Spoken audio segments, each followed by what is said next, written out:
Tai sveiki Lietuvių kalbos akademijos klausytojai ir žiūrovai. Labai smagu sveikintis iš stovyklos Pasaulio Lietuva, kur kalbame su puikiais vadovais, kurie jau kai kurie ne pirmą kartą, kai kurie pirmą kartą. Tai labai bus įdomu pasikalbėti apie tai, kaip lietuvių kalba atėjo į jų gyvenimą.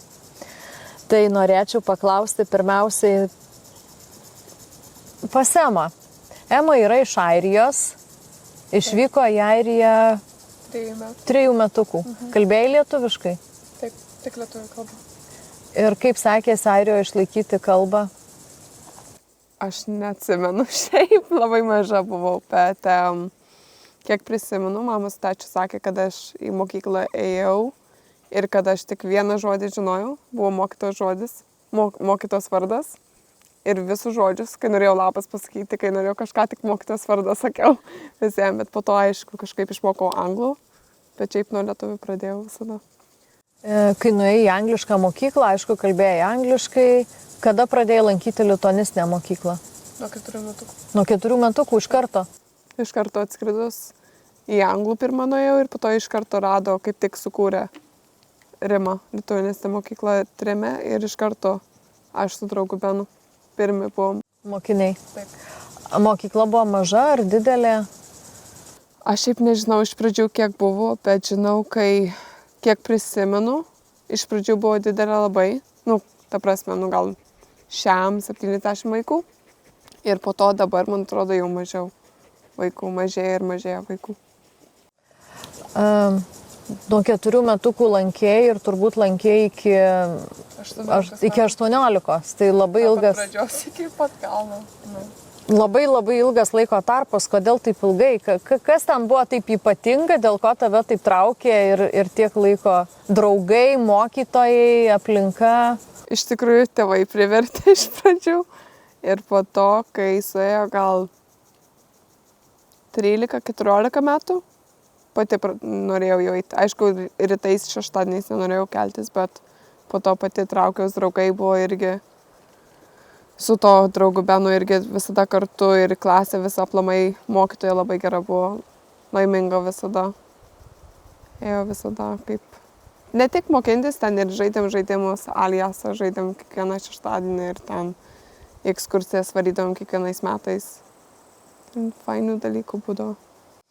Tai tuo laikotarpiu, kai pradėjai ir kai sakai, tėvai tave vertė, gal turi kažkokių įdomių istorijų? Šiaip aš neprisimenu, tik atsimenu, kad žiauriai nenorėdavo eiti ir visada sakydavo tėvams, bet juk kiti vaikai neturėjo eiti niekur šeštadieniais, kodėl aš turėjau eiti su sese visada. Tik prisimenu, bet šiaip neprisimenu jokių ten pasakų, kur ten jokingų būtų, tiesiog nenorėjau. Ar buvai pabėgus iš mokyklos? Ne, nes mums direktorė kaip ir pasitikėdavo mumis labai, nes pirmi mes mokiniai buvom ir vyriausiai irgi tapom po to, aišku, kai baigė mokyklą, bet pasitikėjo per ten pertraukas, mes galėtum patys nueiti, ne ten labai mažai, kai buvom, bet galėtum ir parduotuvę nueiti ir ten laisvai mokintis. Jau kaip lietuvių kalba atėjo į tavo gyvenimą, kai buvai Vokietijoje? Nes išvykai į Vokietiją jau paaugęs. Ir tada iš tikrųjų buvo toks sunkus laikotarpis, turėjau greit išmokti vokiečių kalbą, kad Vokietijai integruočiaus ir pradėčiau ten mokytis vokiškai ir toliau tęsti mokyklą normaliai. Ir ir iš pradžių lietuvių buvo klausimas, ką daryti ir buvo nuotolinės pamokos tojos Ozo gimnazija, manau, tokia yra. Ir labai sunkiai, man visiškai ten nesisekė toj mokykloje nuotoliniai. Labai daug užduočių, visko kartu, vokiečių mokintis ir tiesiog nepavyko ilgesniam laikui, reikėjo nutraukti. Ir tada galimybė pateko po 5 metų, kad galiu lankyti Vasario 16 gimnaziją. Ir taip gavosi ir aš labai norėjau toliau lietuvių mokintis ir tiesiog gal lietuvių draugų susiras ir toliau. Tai vasario 16 gimnazijoje mokėsi ir vokiškai, ir lietuviškai. Lietuvių kalba, ką jinai tau reiškia ten mokykloje? Man jinai visada viską reiškia, nes aš su ją užaugau ir su tėvais kalbu, su broliu, su draugais. Tai čia labai svarbus dalykas buvo išmokti ją ir toliau mokintis. Kaip tu manai, ar tu kalbėtum tai puikiai lietuviškai, jeigu būtum neėjęs į lituanistinę mokyklą?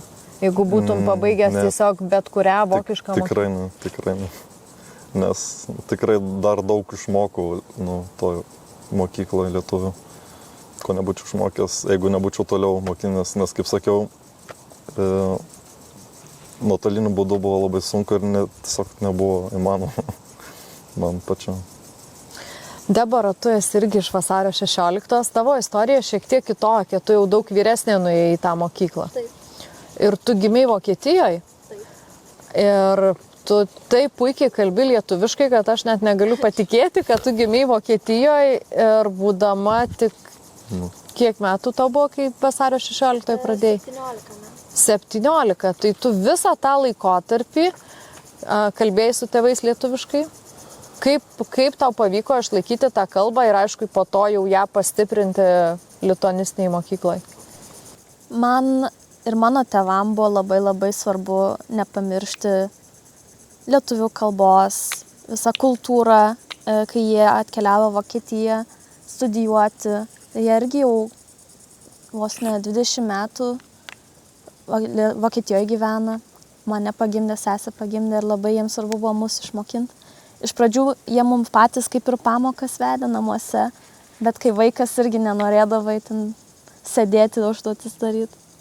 Tai po kurio laiko nustojom, bet vis tiek buvo svarbu toliau mokintis. Mano tėvai iš Lietuvos tokias au pair pasimdavo, kurios pas mus gyvendavo namuose ir mane į darželį arba sesį darželį, mus į baleto ten pamokas vesdavo. Ir jos irgi tik lietuviškai mokėdavo. Tai va tas, manau, irgi labai daug padėjo toliau kalbėti lietuviškai. Ir va dabar tai labai gerai sekasi. Didžiąją vis tiek savo mokslo metų dalį tu praleidai vokiškoje mokykloje ir tada tik tai pačioj pabaigoje tai vasario 16 gimnaziją, kur mokėsi lietuviškai. Kuo skiriasi, koks įspūdis? Visų pirma, aišku, skiriasi žmonių mentalitetas. Aišku, tarp vokiečių ir tarp, aišku, buvo ir vokiečių vasario 16 mokykloje, bet vis tiek labiau buvo jau ir kai bendrabuty gyveni, tai labiau lietuviai tarp lietuvių daugiau ir tas labai iš tikrųjų skiriasi. Bet nesakyčiau, kad vienas blogesnis, kitas geresnis. Tiesiog kitaip būdavo. Kuo lietuviška mokykla ypatinga? Ypatinga tuom, kad ne tik kalba vaikai pramoksta ar geriau išmoksta, bet ir visą tą identitetą, sakyčiau, irgi pasiima ir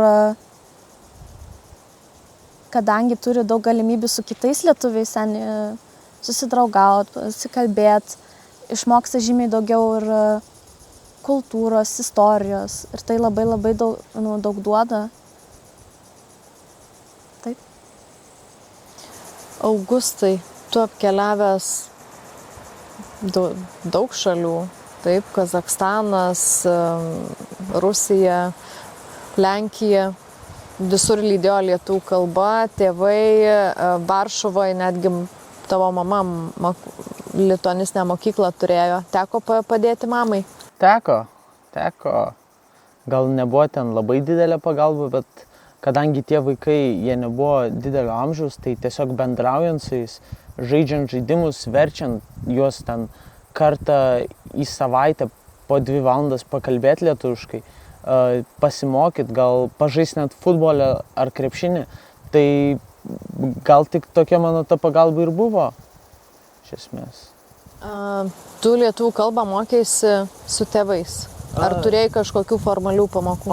Ozo gimnazija, taip, kuri tuo metu man atrodė didžiausia nesąmonė. Aš į bet kurią rotaciją, kai išvažiuodama, aš labai pykdavau ant mamos, nes aš nesupratau tos vertės, bet dabar aš turbūt labai patenkintas tuom, kad aš mokiausi, kad mane mama vertė sėstis ir pačiam skaityti tuos ilgus tekstus ir rašyti namų darbus vien tik tam, kad aš dabar grįžęs į Lietuvą jau baigsiu čia ir mokyklą, aš jaučiuosi kaip savas, nes aš ir suprantu kontekstus literatūrinius ir ten žodžius ir man nėra tokios infiltracijos keistesnės, nes aš jaučiuosi, lyg aš visada ir buvau Lietuvoje.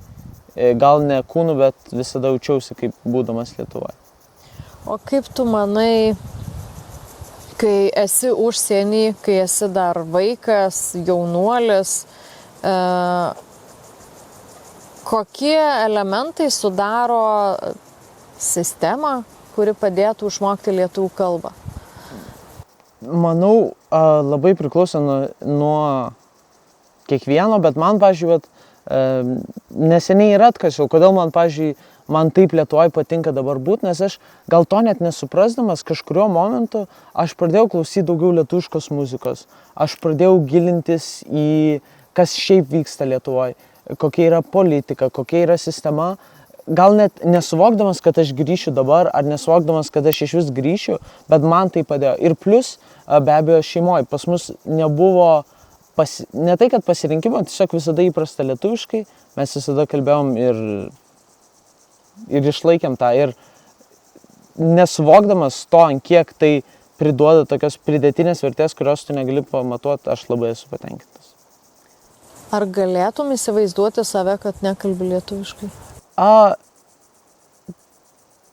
Taip ir ne, nes man būtų labai gal gaila prarasti tokį gal ir unikalią kalbą, kurią kalba tik 3 milijonai, kurie mes turim savo kultūrą, tradiciją ir tada jaustis atokiau nuo viso to ir prisijungti prie ten anglų kalbos, kur kalba ten virš kokių 500 milijonų gimtai ir dar šiaip daug kas mokosi.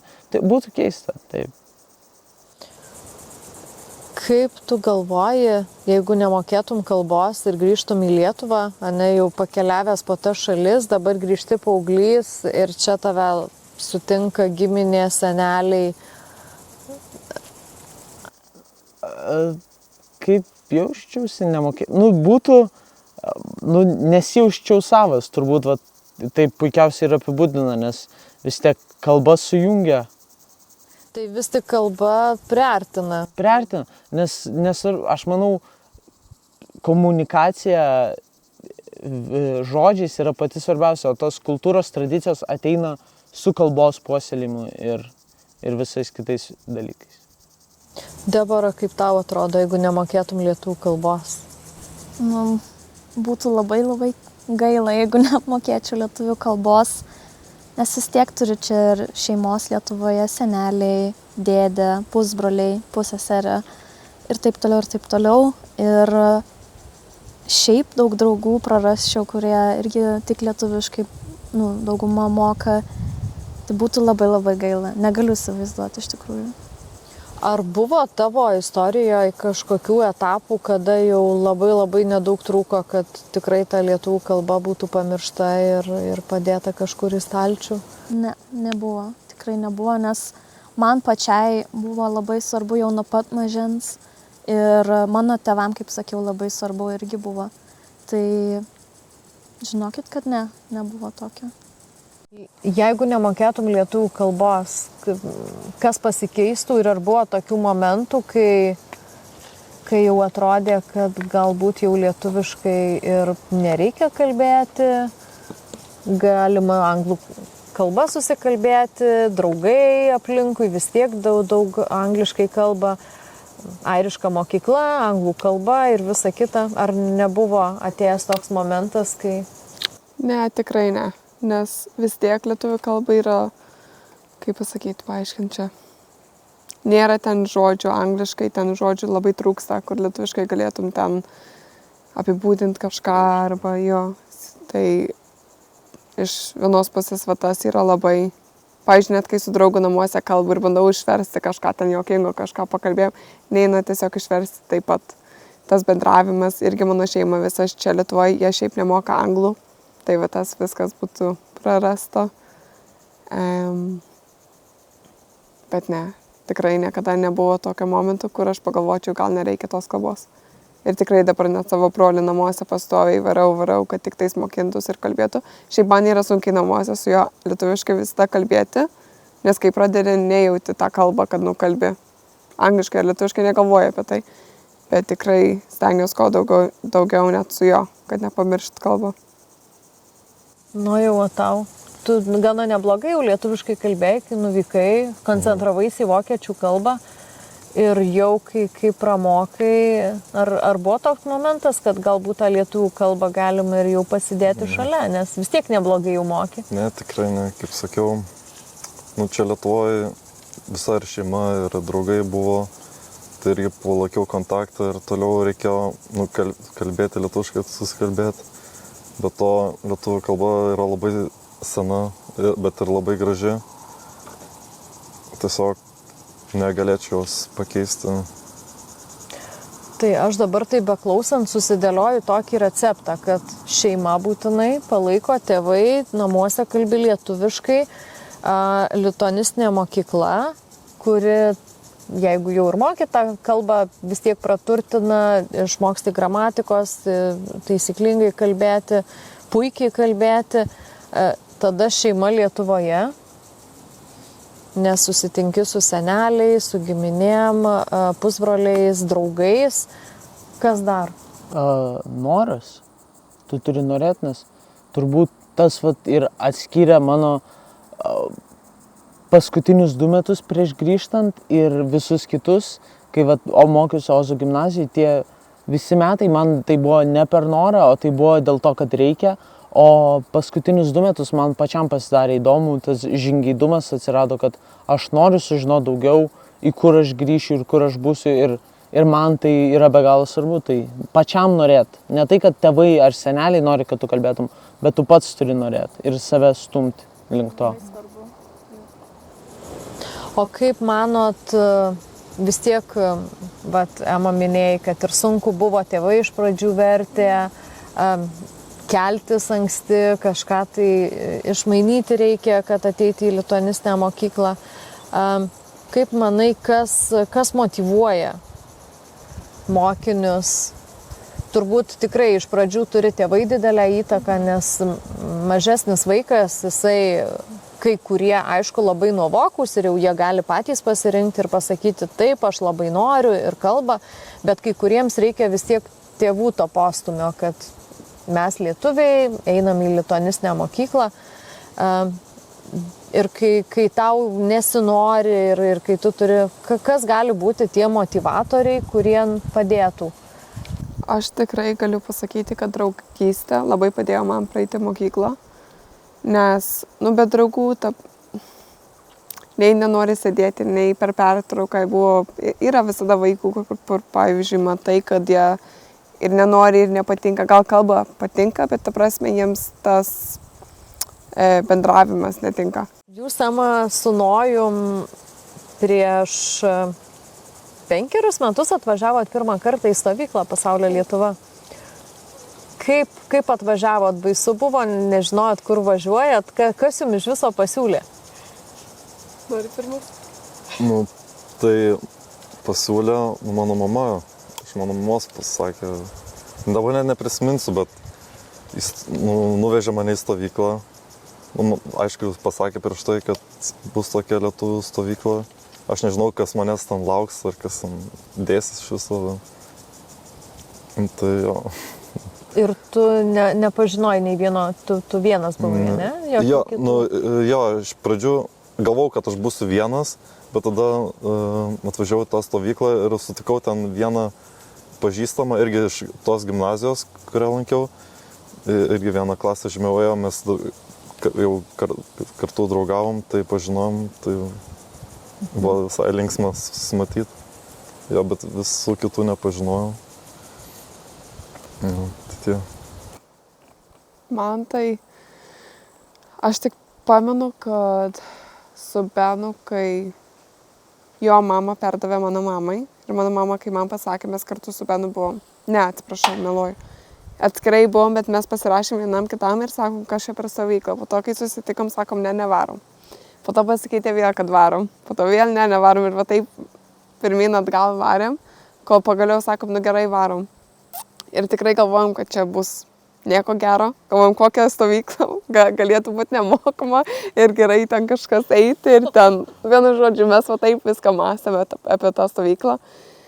Ir kai atsisėdom pirmą dieną, mes su Benu taip žiūrim į visus, galvom, ne, važiuojam namo, jau rašo mamai, tipo, nu, kad važiuot namo, bet po to po 2 dienų ar 3 jau pradėjau matyti, bet nenorėjau prisipažinti, kad iš tikrųjų jau geriau eina su stovyklą, bet ne, labai fainai. Ir po to, kai įsivalėm su draugais, su visais su veiklom, su vadovais, su visais, Reikia pereiti tikrai dienos etapus. ašarų buvo daug išvažiuojant.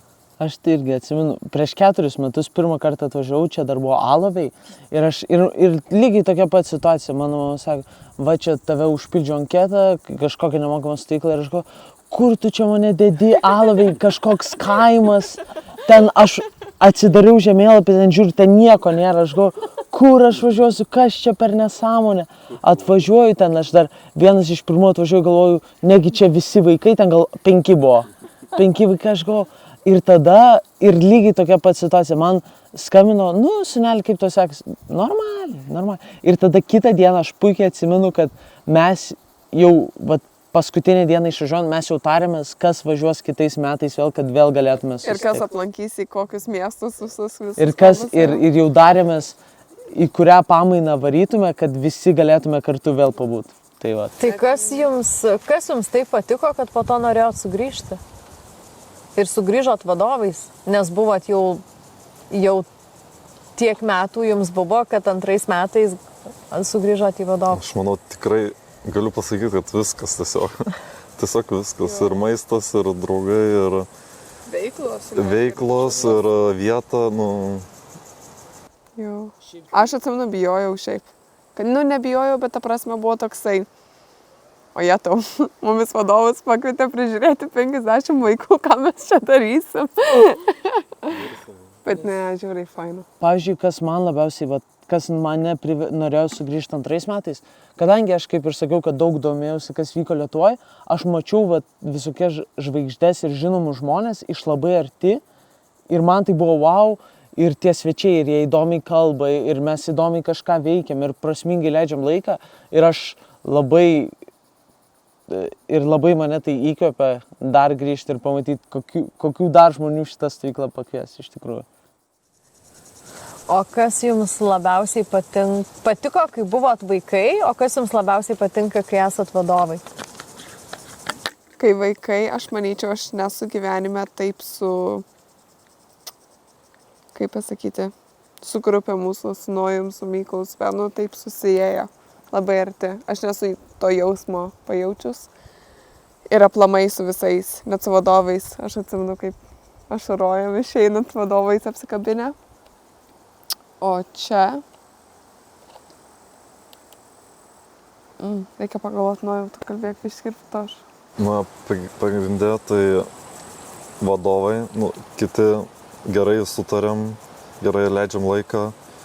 Ir vaikai, vis ateina naujų veidų pamatai, charakterių, asmenybių ir turim 3 pamainą, kur tada jau iš praeitų stovyklų suvažiuoja senesni, tai irgi smagu pamatyti, aišku, senus veidus ir su jais vėl pasikalbėti, kaip jums sekėsi.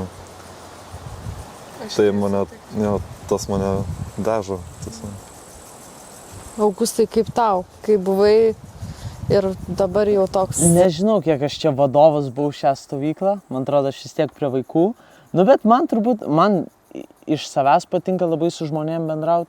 Aš tą ir bandžiau, palaikyti pozityvumą, kad visi džiaugtųsi, kad ten neliūdėtų, kad nevaikščiotų kampais, kad mes visi kartu būtume, nes vis dėlto mes atvažiuojam čia, kad pabūt kartu, kad pabendrauti lietuviškai, kad susipažinti vienas su kitu. Nes visi vaikai čia sakė, kad ką jie išsiveš, tai draugystė. Tai aš gal ir buvau negriežtas, kaip Ema pavyzdžiui, gal ir gal ir mane reikėjo labiau sudrausminti, nei aš drausminau kitus, bet aš tiesiog stengiausi išlaikyti tą draugiškumą, pozityvumą ir kad visi šypsotųsi ir verktų tai tik tada, kai išvažiuoti reikia. Tai mes prieš tai kalbėjom apie motivaciją mokytis lietuvių kalbos. Kaip jums atrodo, ar stovykla gali būti motivacija? 100%. Į Lietuvą, į savo, kaip pasakyti, vietovę. Žiūri kitaip, kai grįžti kiekvienais metais ir mokinės apie viską. Aš, pavyzdžiui, nežinojau jokių ten dainą žinojau, bet dainininkų, ten aktorių, dailininkų, nieko visiškai nežinojau. Ir atvažiuojant čia tikrai. Sužinojai. Jau.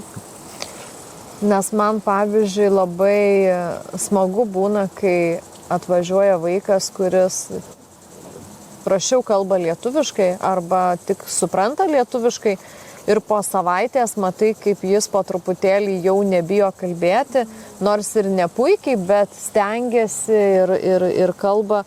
Na ir aišku, ten tos visos draugystės susiformavę ir tikrai, kurie po to bendrauja. Ir aišku, paskutinės dienos ašaros, tai čia jau tradicija, taip.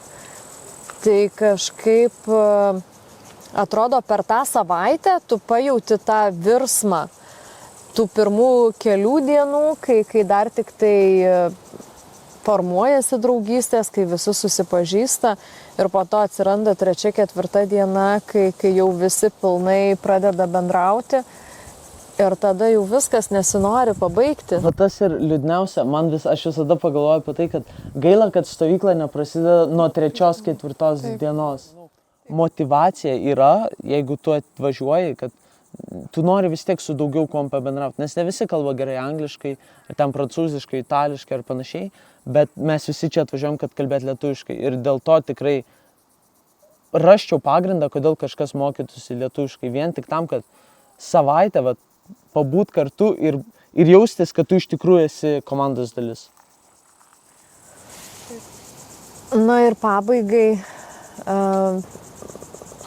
aš tai labai norėčiau, kad Augustas apie šlepetės papasakotų. Tai kas jums yra Lietuva ir lietuvių kalba?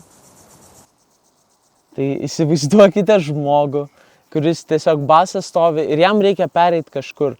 Ir jis gali pereiti kažkur, nes jam labai bado kojas. Bet jeigu jis susideda šlepetės, šiuo atveju tai šlepetės yra lietuvių kalba, tai jis pereit per visokius barjerus gali, nes jis gali susitarti su žmonėm, pasikalbėti, išsiaiškinti, gal ir pasipykt, bet aišku, viskas priklauso nuo žmogaus, kaip jis tas šlepetės išnaudos. Arba muš žmogų, atsidaro naujas duris, arba jis muš žmogų su šlepetė, arba jis vaikščios ir bandys komunikuoti.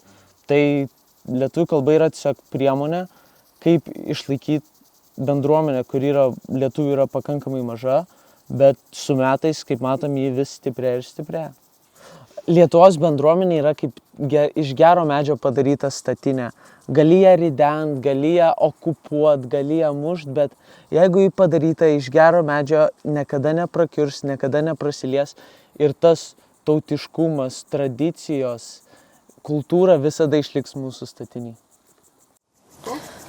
Tai turbūt su ta statinės interpretacija, mintimi ir pabaigsim.